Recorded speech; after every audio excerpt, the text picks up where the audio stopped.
on the way. This is Arka-Tila. And Mahatpur is on the way to the camp.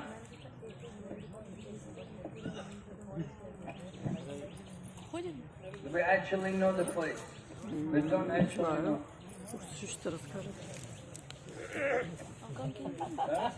Да. Yeah, if you have spiritual vision, then you'll know the place. Anyway, Mahatpur, we should hear the pastime how the Pandavas came here to Mahatpur in this region, somewhere around these forests.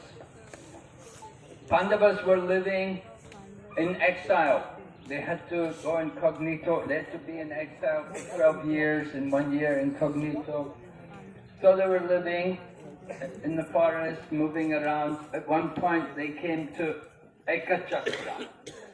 Arka-Tila is in Radhadesh. How many of you have been to Arka-Tila? Yeah, if you haven't been to Arka-Tila, you need to go to Arka-Tila. You should go. It's one of the important holy places. You know, we do try to visit all the places, like after this parikrama is over, then there's the Ekadasi, and then the day after Ekadasi, the Dwadasi, we celebrate the appearance day of Madhavendra Puri. And there's a big festival at Shantipur. So Shantipur festival, we arrange buses, free. You don't get much free in Mayapur these days, but there's a free bus to take everyone to Shantipur on the Dwadasi. And there's a big festival there. And it said, anyone who takes prasadam, or who cooks prasadam, or distributes prasadam in Shantipur, on that day, they will get Krishna Prem. So if you want Krishna Prem, you have to go to Shantipur on that day. It's hidden. Very big festival. Thousands of people come and we distribute prasadam, khichdi to everyone. So Shantipur is one of the important places in the out. It's an hour, over an hour from Mayapur by bus. Arka-Tila is a bit further away than Shantipur in another direction. Arka-Tila is in a place called Radhadesh. Radhadesh means a place where the Ganga does not flow. But it's a holy place. Lord Nityananda appeared there in Arka-Tila Dham. It's also a Dham. Lord Nityananda resides there. So in Arka-Tila, there's no Ganga. So how could it be a Dham? Usually the Dham, the holy places, are all beside the Ganga. Should be the Ganga, be beside the side of the Ganga. But Arka-Tila is not near the Ganga. How is it a holy place? So the answer is given, it's a holy place because the Pandavas came there. And wherever the Pandavas stay becomes a holy place. Right? I told you yesterday, Tirti Kurvanti Tirtani. Swantastena Gadabrata. It's the devotees, it's the saintly persons. When they come to a place, they make the place a holy place. So the Pandavas, they came to Arka-Tila and they resided there for some time. They were given shelter in the home of one poor Brahmana and his wife. And they invited the Pandavas along with Draupadi that they could come and stay in their home. And the Brahmana, he lived by begging.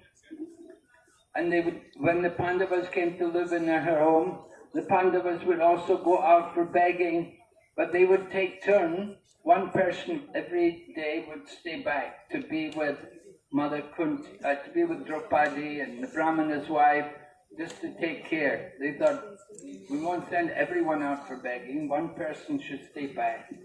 So they took turns to stay back. So it happened that one day when they were all out begging and Bhima was left at home, at that time they heard the Brahmana talking with his wife. And the Brahmana's wife was crying because there was a demon who was terrorizing that place, Arka-Chakra. And all the people were so afraid because this big demon was a Rakshasa and he was eating humans. So they made an agreement with the demon that, look, you don't have to come and terrorize all of us. We will send to you food. And we will send also one person and one cow and a big cart of food for you. We will send to you every day. So then the demon thought, oh, very good. I won't have to come and myself work to get my food. You can send it to me. All right, that's very good. So it turned out that when the Pandavas came to stay in the house of that Brahmana, it came to that Brahmana's turn that he had to provide for the demon. He had to provide food. He had to send a cartload of food along with a cow, and one of the family also had to go to be eaten by the Rakshasa. So the Brahmana was saying, I will go. But the Brahmana had a son, and the son would say, no, father, I will go, let me go. I'm your son, it's your duty, it's my duty, I should serve you. I will go. And so like this they were talking, and the mother was crying. Naturally she didn't want either of them to go and be eaten by the Rakshasa. So Bhima overheard all of this, and he said, well, look, you know, it's not a problem. I can go. Let me go. And I will take your place. Let me go. I can go there and meet this Rakshasa. I will deal with him. And so they were reluctant, but Bhima said, no, it's not a problem. I'm happy to go. Give me the cartload of food. And so they prepared a big cartload of food, and Bhima went off with a cartload of food, and naturally he began to eat the food. And he was enjoying it. He was thinking, it's very nice, this is very good. And so they got to the place where the Rakshasa was, and the Rakshasa came out and he saw, there's no food. Who's eating all the food? And then Bhima confronted him. And so Bhima said, yes, I've taken the food. Who are you? And like this, and then came the inevitable battle. And Bhima ripped into that Rakshasa and tore that Rakshasa to pieces and killed him and defeated him. So what happened was, while Bhima was away doing that, dealing with the Rakshasa, at that time Arjuna came home.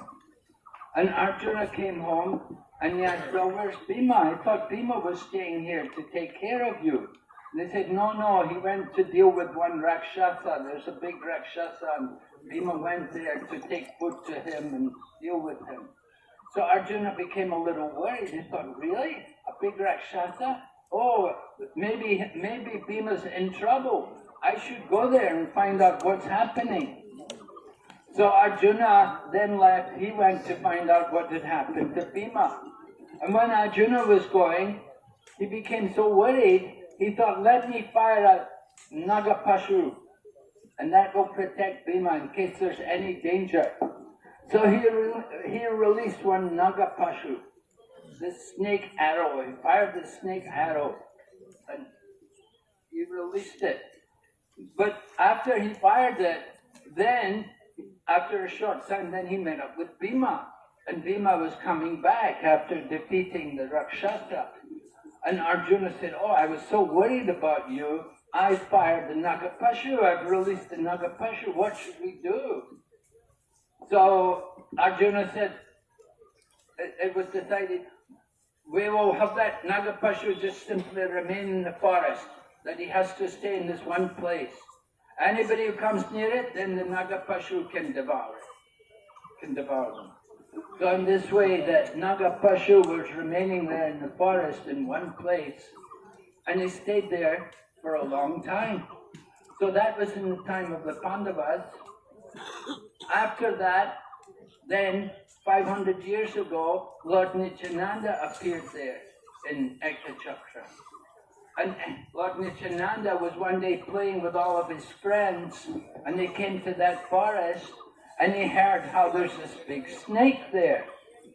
And Lord Nityananda, being the omniscient personality of Godhead, he could understand this Nagapashu. That was what was released by Arjuna in the previous yuga, when he was there in exile, when the Pandavas were all staying there in Arka-Tila. He had released that Nagapashu. So Lord Nityananda went there to that place where the snake was. Lord Nityananda, who is Lord Nityananda? He Anantashesh. Yeah, Anantashesh, Sankarshan, is none different from Lord Nityananda. He's the king of all snakes. So he went there and he spoke to that Nagapashu. He said, you have to stop devouring all the people. That will make a hole for you. You stay in that hole. You stay there. But the snake said, well, if I stay there, how will I get food? How will I eat? But Lord Nityananda said, no, I will arrange, people will come and worship you, and they will offer milk to you. As it, because you'll be the snake. When they come, they will come here and they will offer you worship. You don't have to devour them. With their worship, they will offer you milk. And Lord Nityananda then took a ring and he put it as a cover over the hole where the snake was. And this way Lord Nityananda, with an earring, not a ring, an earring. That's why Lord Nityananda has one earring. He doesn't have two. He took one earring off and used it to cover the hole where that Nagapashu snake was residing. So the Pandavas were there in Arka-Tila, but when they were there in Arka-Tila, at that time, Maharaj Yudhisthira, he got a dream. And in his dream, Lord Balaram appeared to him. Rajendra Nandana say, Balaram hoilo. So Lord Balaram came as Nitai, and Lord Balaram, he spoke to Maharaj Yudhisthira, and he told him, he said, you have come to Arka-Tila. You must go on now and see Navadvip. You must go and see the beauty of this place, Navadvip. And so the Pandavas, the 5 Pandavas, they heard about Maharaj Yudhisthira's dream, and they all decided, yeah, we better go. They took the dream as being divine instruction. When you dream about Lord Krishna, or you dream instruction from your spiritual master, you should take it very seriously. Just like Srila Prabhupada dreamed about his spiritual teacher telling him, you have to take sannyas, you have to write books, you have to go to the West. The different instructions were coming. And Prabhupada was thinking, oh, it's very difficult. Oh, no, I don't think. Oh, he was reluctant. With great reluctancy, Prabhupada changed his position. He changed from Grihastha into Vanaprastha and then into Sannyas, only with great reluctance. But because the instruction was coming from superior authority, he took it very seriously. And so he did what he had been ordered, and it came out successful. So similarly, the Pandavas, through Maharaj Yudhisthira, they were ordered. Don't just stay in Arka-Tila. Go to Navadvip and see the beauty of that holy place, Navadvip. Visit the different places in Navadvip. So they came here to this Moda Drumadvip, and they became happy, right? Maybe they found the banyan tree. We're looking for it. We're still looking for it.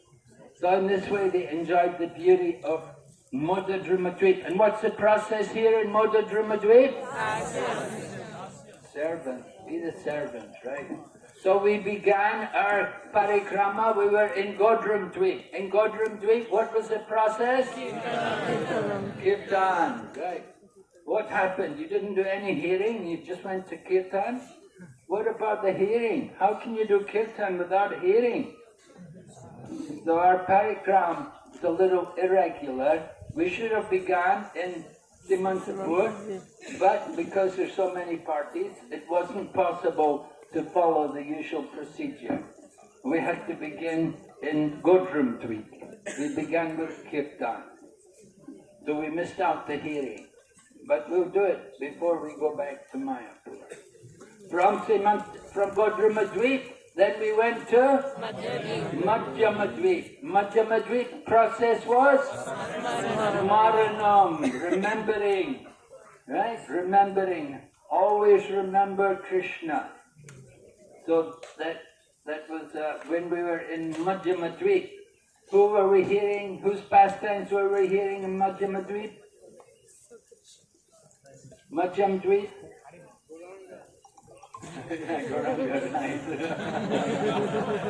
I hope so. I hope we heard about Gauranga. Yes. Hamsa Vahan,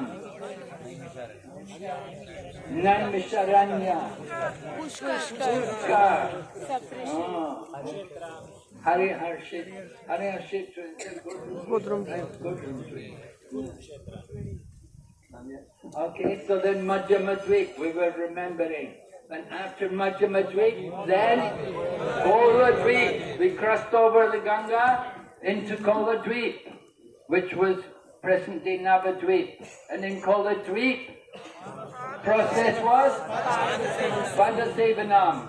Actually, the whole parikrama is Padasevanam, serving the holy Dham, doing parikrama. So we were in Kola Dweep. We heard about Lord Varaha, we heard about Devananda, Jagannath Das Babaji Maharaj Samadhi was there, Bhadin Kutir, Syameshwar Mahaprabhu, and Maya is there as Prodha Maya, right? Prodha Maya. In Navadvip, Prodha Maya.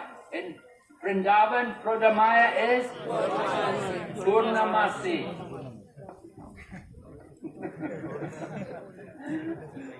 I have to be careful who I listen to. Sometimes they're wrong. So Purnamasi is in Vrindavan. She's arranging all the pastimes of Radha and Krishna. But in Navadvip, Prodhamaya. And Prodhamaya arranges to cover up the holy Dham from the non-devotees. The non-devotees, she doesn't want them to see the glory of the holy Dham. So she covers up the holy Dham. That's why the Mayapur, the place of Maya. Maya is covered, the whole Dham is covered by Maya for the materialistic people, for the non-devotees. They come and they buy ice cream and they drink Coca-Cola and they think real happiness. So that's for them. That's a visit to Mayapur. You know, they have their own experience of Maya in Mayapur. So Prodha Maya was there in that marketplace right there in Navadvip, Padasevanam. And then after coming to Koladvip, then we went to Vidudvip, where all the seasons are present. All the beautiful seasons, 6 seasons. So we in Ritudvip, remember all the wonderful people, how the whole village would come out, so many people. Usually, sometimes in the beginning you see little children come out, then later on, after some time, then the ladies start to come out, and now even the men are coming out. You know, I was amazed to see when we were coming through. You know, in the beginning, when we first did parikram, in the beginning, all little children would come and look at us. After some time, then the ladies would come. Now the men are even there looking at us. It's amazing, you know, everyone coming out to see us. The whole place. So, Ritu Dweep, we heard about in Ritu Dweep. Samudraghat, right? Samudraghat. Samudra Sen. Remember, we had the great battle, Bhima fighting Samudra Sen, and Lord Krishna having to come to convince Samudra Sen. In every age, the Lord comes in this Dham. In the Satya Yuga, how does the Lord come in Navadvip Dham? As who? Huh? Nrsimhadev, yes. Nrsimhadev, that's one. Also, as Varaha, Lord Varaha, he appeared. Remember the temple was there, Koladvip? So, yeah. And then in Treta Yuga, the Lord comes. Lord Ramachandra. In Dwapara Yuga, Lord Krishna. Right, he came for Samudra Sen. And in Kali Yuga, does he come? I hope he comes, yeah. So, in every age, the Lord comes. And the acharyas of the four sampradayas, they also come here. We have Ramanujacharya also coming. He was told. Who told him? Lord Jagannath personally told Ramanuja, you go to Navadvip. Go and see Navadvip. Go and see this place. Ramanuja, tried to interfere with the worship of Lord Jagannath. Lord Jagannath didn't like it. He threw him out of Jagannath Puri. He woke up the next morning in Kurmakshetra. Not Kurukshetra, Kurmakshetra. So, Lord Jagannath told Ramanuja, go and see the beauty of Navadvip. But he said, you don't have to preach your Dasya Bhakti there. The devotees there in Navadvip, they're doing Gora Bhakti, not just simply Dasya Bhakti, which is the mode of Aishwarya, which is practiced in the Sri Sampradaya. They worship the Lord with great awe and reverence. You go there, if you go there at the time of the Garuda Mahotsav, yeah, there's a big procession, and you'll see all the Brahmins, they chant all the Vedic mantras, all the prayers. It's quite different from our Rath Yatra, Rath Yatra is, all jumping and dancing, and you go there to their program and they have a chariot festival. Very sober, Om Sahasra Vishrunam Sahasrasa, like that, they're chanting the prayers. So they have Dashara, Aishwarya, they worship the Lord in Aishwarya. We're practicing Gora Bhakti. The Gora Bhakti is very whole different mood, right? The teaching of Sri Chaitanya Mahaprabhu, worshipping the Lord to get His mercy. Odarya Lila, right? Odarya, this mercy of the Lord. And similarly, Madhvacharya also, Chaitanya Mahaprabhu, when he went to Udupi, he met with Madhvacharya. Madhvacharya also came to Navadvip. But, what the Madhvas, what do they do? Mainly karmakandi rituals. But one good thing, which the Lord encouraged Madhvacharya, you go everywhere, travel and preach, and defeat the Mayavada. And that was why Chaitanya Mahaprabhu, one of the reasons why Mahaprabhu took initiation in the line of Madhvacharya, that he liked that complete refutal of the Mayavadi philosophy. If you go to the Madhvas, I was down in Bangalore, and they have a Sanskrit college there. They take in young men from the age of about 5 or 6 years old, up until about 21. They take the young men in, and they will train them in the philosophy as taught by Madhvacharya. And they're trained very thoroughly how to defeat Mayavada philosophy. That's the essence of and that's what Chaitanya Mahaprabhu liked. Remember, Chaitanya Mahaprabhu took 2 elements from each of the 4 sampradayas. From the Ramanuja Sampradaya, he took the element of serving the devotee, Vaishnava Seva, and also establishing devotional service without desire for fruitive activity or impersonal speculation. In other words, no desire for karma or jnana, pure bhakti. Those were the two elements from the Sri Sampradaya. From Madhvacharya, he took the element, the complete defeat of Mayavada philosophy and the worship of the deity, worshipping the deity as a person. We don't do Murti Puja. We worship the Lord as a deity. It's Sri Vigraha. Vigraha, it's an avatar. The Lord appears in the deity form. It's not just simply a statue which we're worshipping and we think, oh, he symbolizes the Lord.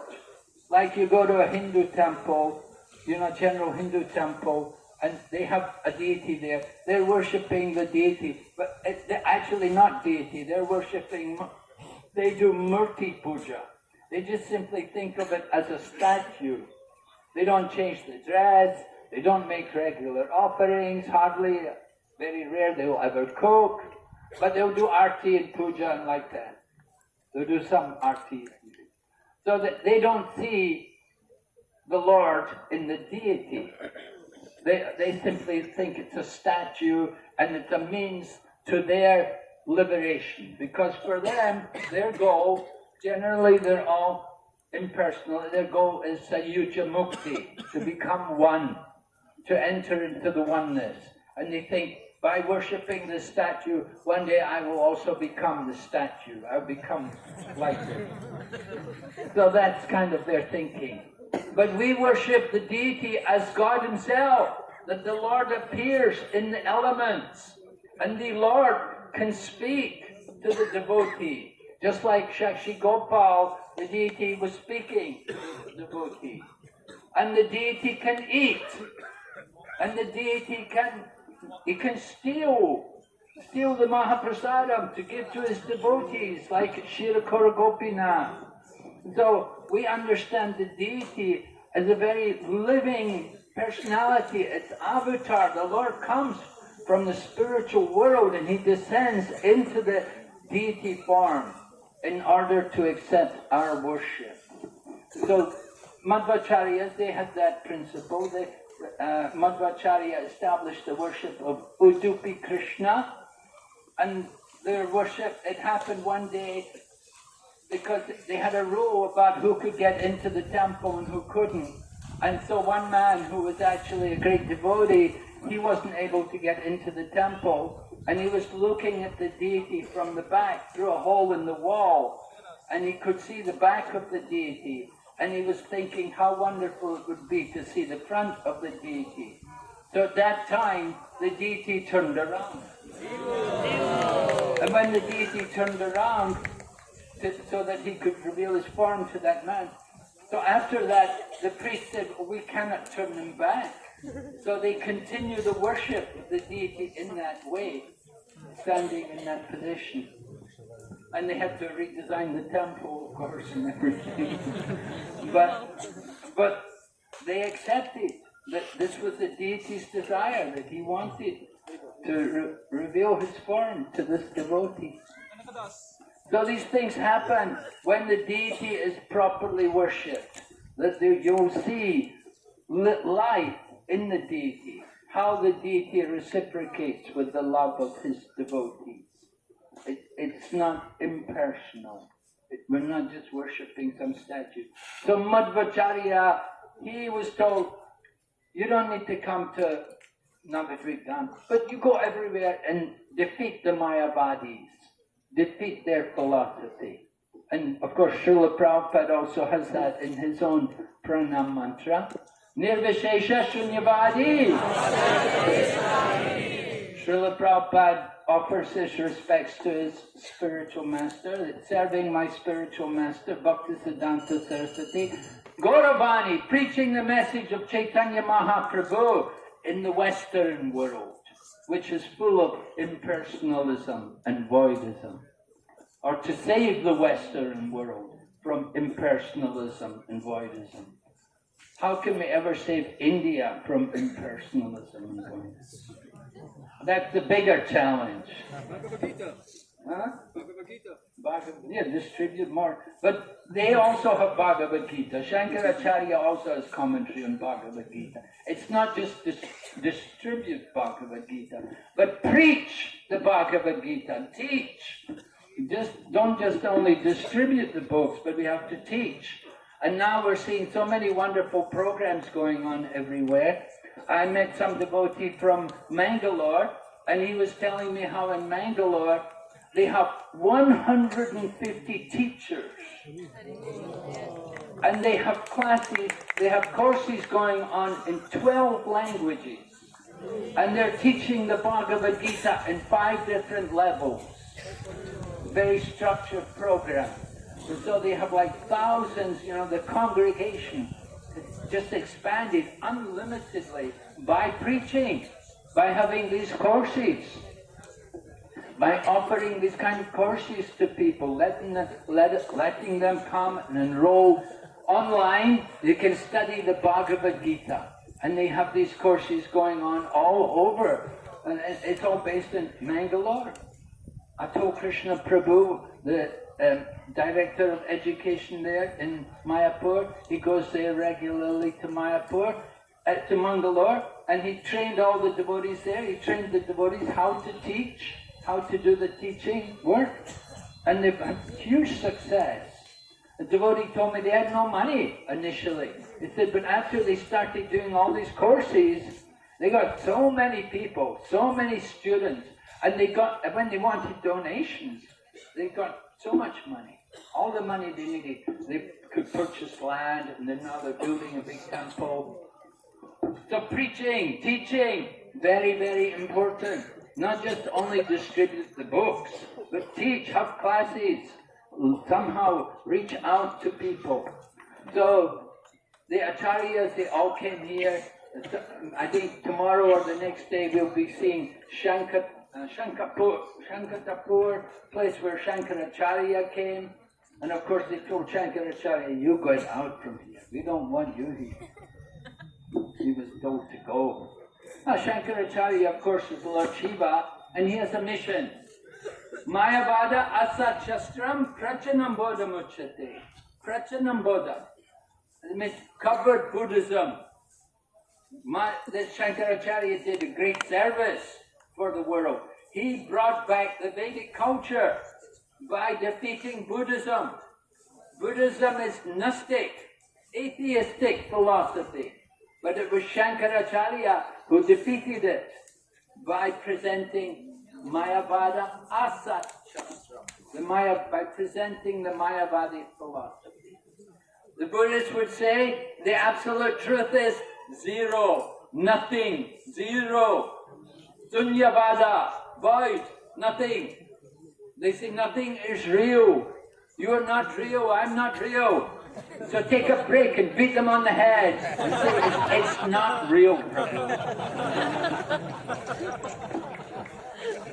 So the Buddhist philosophy is Gnostic philosophy, and Shankaracharya, he just changed a little bit. The absolute truth is not zero, it is one. One. Advaita, monist philosophy. So Shankaracharya brought back the Vedas by that way. And he established also strict brahmanas. Why did the Buddhist philosophy come up in India? Because of the degradation and corruption among the Brahminical caste. Because they had become so degraded, they had encouraged the people in killing the animals and performing sacrifice, doing all this nonsense. So Lord Buddha came and he led the people away from the Vedas. And he taught them, no, it's all, we're all the same. Everybody, you don't need any Brahmins, you don't need the Vedas, just follow me. So Lord Buddha came to trick the atheists, that they will follow him. Then later on Shankaracharya came, and his service was to bring back the Vedas and establish proper Brahminical culture. And then later on the Vaishnava Acharyas came and they taught the real purport behind the Vedas with the Vaishnava philosophy.